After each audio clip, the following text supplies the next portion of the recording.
সততার পথে সত্যের খোঁজে। আপনারা দেখছেন B News Bangla network.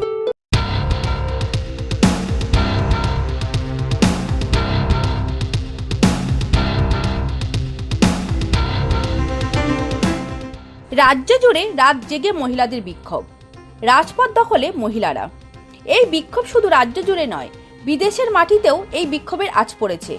RG Kar medical কলেজে মহিলা চিকিৎসককে ধর্ষণ ও খুনের ঘটনায় এবার স্বাধীনতার আগের দিন মাঝরাতে নারী স্বাধীনতার ডাক, অরাজনৈতিক জমায়েতে ডাক দেওয়া হয়েছিল।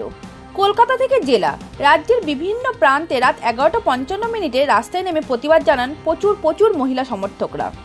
জাস্টিস ফর আরজিকরের দাবিতে মহিলাদের এই প্রতিবাদ আন্দোলনের স্লোগান ছিল, মেয়েরা রাত দখল করো, দ্য নাইট ইজ আওয়ার্স। লড়াইয়ে সামিল হয়েছিল লক্ষ লক্ষ কোটি কোটি মানুষ, তার চোখে পড়ার মতো। এটি ইতিহাসে একটি দৃষ্টান্তমূলক ঘটনা। সোদপুর ট্রাফিক মোড় ঘেরাও হয়েছিল, মোমবাতি মিছিল হয়েছিল এখানে। আরজিকরের যে নৃশংস ঘটনা ঘটেছে তার শাস্তির জন্য এই লড়াই। সকলে মিলিত হয়ে হাজার হাজার কণ্ঠে একটাই দাবি, উই ওয়ান্ট জাস্টিস। বিভিন্ন বয়সের মহিলারা রাস্তায় নেমেছেন হাতে মোমবাতি নিয়ে, প্রতিবাদ জানাচ্ছেন।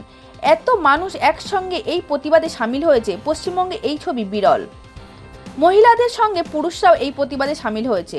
পশ্চিমবঙ্গে একজন মহিলা মুখ্যমন্ত্রী থাকা সত্ত্বেও পশ্চিমবঙ্গের মহিলারা যে সেফ না তা প্রমাণিত আজ। তাই আজ প্রত্যেক মহিলাদের নিরাপত্তা দাবিতে পথে নামতে হয়েছে। সোদপুর থেকে ক্যামেরায় বেনুদেবের সঙ্গে Soma Debnath, B News Bangla network. আমাদের প্রতিবাদের ভাষা তীব্র হচ্ছে শুধু একটাই কারণে, এই বাংলা 50% যদি ছেলেদের হয়, ঠিক ততটাই 50% মেয়েদের। চলো কন্টিনিউ। আমি অনুভব করবো আজকে এই প্রতিবাদে মুখস্থ হওয়ার, আজকে রাজপথ দখলের, আজকে মেয়েরা প্রত্যেক মুহূর্তে যারা বিভিন্নভাবে বিভিন্ন অঞ্চল থেকে বেরিয়ে এসেছেন, আজকে সমস্ত কিছু ফেলে রেখে আমরা প্রতিবাদে মুখরিত করছি। রাজপথ দখলে আজকে সমস্ত মেয়েরা আজকে বিকিরণের এক প্রান্ত আজকে আমরা ঘিরে ধরেছি।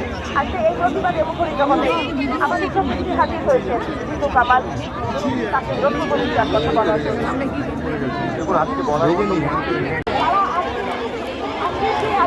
রাজপথ দখলে প্রত্যেক মেয়েরা বাড়ি থেকে বেরিয়ে এসেছে। ইমিডিয়েটলি আন্ডার কাস্টাডি নিয়ে আসা চলে। তাই আমাদের যা কিছু প্রতিবাদ, যা কিছু বক্তব্য সেই দিকেই থাকবে। আমরা তিলোত্তমার মৃত্যুর জন্য যারা দায়ী তাদের ইমিডিয়েটলি কাস্টাডি চাই, তাদেরকে ইমিডিয়েটলি বিচার প্রক্রিয়ায় এনে সর্বোচ্চ বিচারের ব্যবস্থা করা হোক, সর্বোচ্চ শাস্তির ব্যবস্থা করা হোক, আমরা সেটাই চাই। বলবো বিচার চাই, বিচার চাই, বিচার চাই।